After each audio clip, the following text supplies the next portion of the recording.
Nasib Betran Peto di kampus usai perceraian Ruben Onsu dan Sarwendah, terekam di momen wisuda. Meski orang tua angkatnya, Ruben Onsu dan Sarwendah bercerai, penyanyi Betran Peto tetap bisa kuliah. Bahkan, Betran Peto terekam menjadi panitia wisuda di kampusnya. Dia disebut jadi aktivis di kampusnya, University of Jakarta International.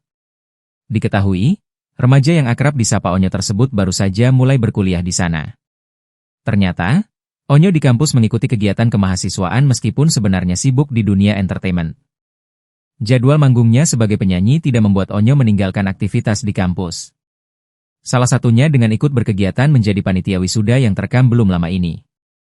Hal tersebut diketahui berdasarkan penelusuran Banjarmasin Posko ID melalui postingan TikTok Seleb Oncam News, Jumat, 9 Mei 2025.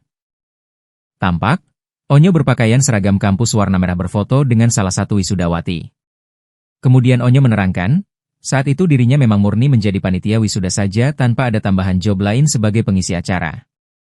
Kakak Thalia dan Tania itu merasa senang acara berjalan dengan lancar di saat dirinya menjadi panitia.